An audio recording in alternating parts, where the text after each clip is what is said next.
আসসালামু আলাইকুম। মাশাআল্লাহ, অনেক সুন্দর লাগতেছে। তাদেরকে নতুন একটা শেডে নিয়ে আসলাম, ছোট্ট একটা শেড। তো এই শেডটা আপনাদের অপরিচিত লাগতেছে, এই যে দেখেন, এখন পরিচিত লাগবে, কারণ এই শেডটার মধ্যে আমি কিন্তু উপরে মুরগিগুলা 100-150 মুরগি, এখানে 200 মুরগি পালন করছি। আর এখানে নেওয়ার কারণটা হলো সূর্যটা খুব সুন্দরভাবে একবারে এখানে লাগে, ঠিক আছে? ওই শেডের থেকে এই শেডে খুব সুন্দর করে লাগে। চিন্তা করলাম ওই শেডটা একটু পাতলা করে দিই, আর এইখানে মুরগিগুলো নিয়ে আসি, যেহেতু একবারে রোদের আলোটা সুন্দর করে এটার মধ্যে পড়ে। দেখেন খুব সুন্দর করে পড়ে। তো আর এত পরিপাটি লাগতেছে মাশাল্লাহ, মানে কালকে মুরগিগুলো আনছি যে এইখানে বৈশাখের ভাত খাওয়া যাবে।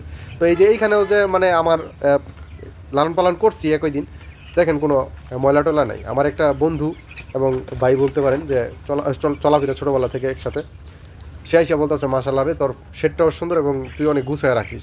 তো এইগুলো শুনলে অনেক ভালো লাগে, এবং আপনারাও যদি কেউ করেন, আমি যাতে আপনাদের ফার্মে গিয়েও যাতে আমি বলতে পারি যে না, আপনাদের ফার্মটা অনেক সুন্দর বা দেখতে অনেক ভালো লাগে, এটা বললে দেখবেন যে আপনার অনেক ভালো লাগতেছে। এই কারণে কেউ যে একটা বলবে যে ভালো লাগে, এই আশাই কিন্তু আপনি মানে করতে পারেন যে একটু সুন্দর করে।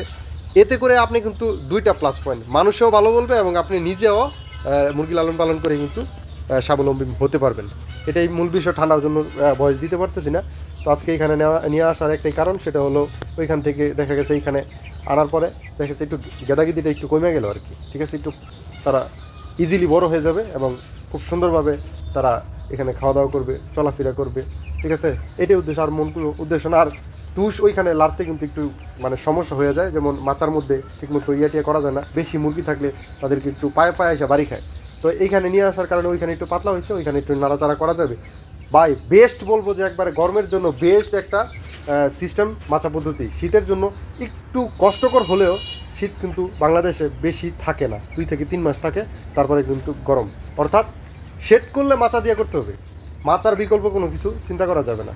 এইটা মানে গড় অনুযায়ী মাচাই বেস্ট। তো এটাই, ভালো থাকেন, সুস্থ থাকেন। আসসালামু আলাইকুম রহমতুল্লাহি ওয়া বারাকাতুহু।